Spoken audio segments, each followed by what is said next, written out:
Nicolas Sarkozy ameanza kutumikia kifungo cha miaka 5 gerezani baada ya kupatikana na hatia ya kula njama ya kupokea fedha haramu za kufadhili kampeni yake ya urais ya mwaka 2007 kutoka kwa aliyekuwa kiongozi wa Libya Muammar Gaddafi.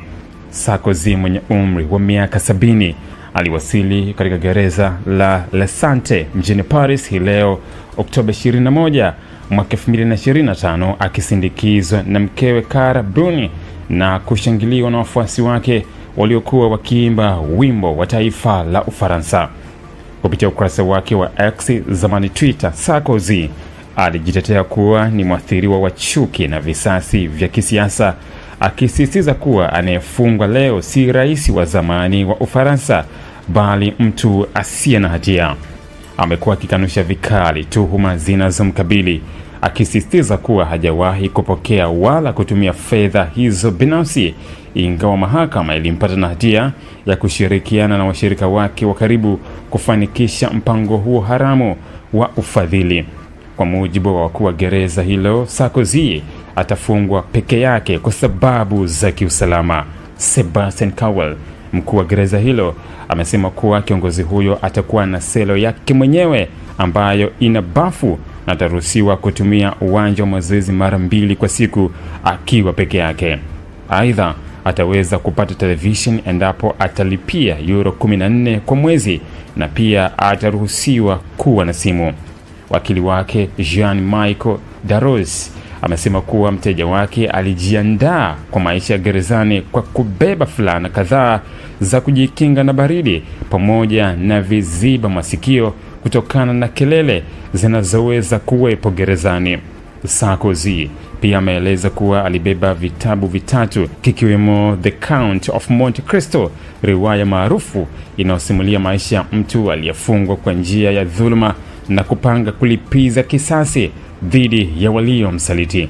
Hii ni mara ya kwanza kwa rais wa zamani wa Ufaransa kufungwa tangu Marshal Philipin, kiongozi wa serikali ya Vic aliyekuwa na mfungamano wa utawala wa Kinazi, kufungwa baada ya vita vya pili vya dunia.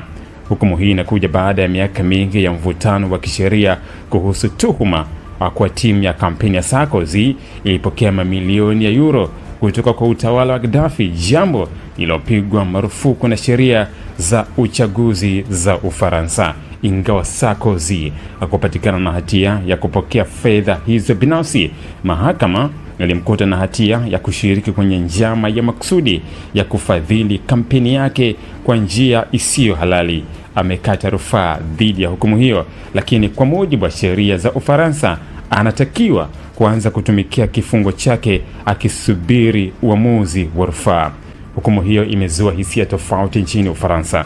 Kulingana na uchunguzi wa maoni ya wananchi, 58% ya Ufaransa wanaamini kuwa hukumu hiyo haikuathiriwa na upendeleo wowote wa kisiasa, huku 61% wakiunga mkono uamuzi wa kumpeleka jela mara moja bila kusubiri uamuzi wa mahakama ya rufaa. Rais Emmanuel Macron, ambaye ana uhusiano mzuri na Sarkozy pamoja na mkewe Cara Bruni, alikutana na Sarkozy kabla ya kuanza kutumikia kifungo chake.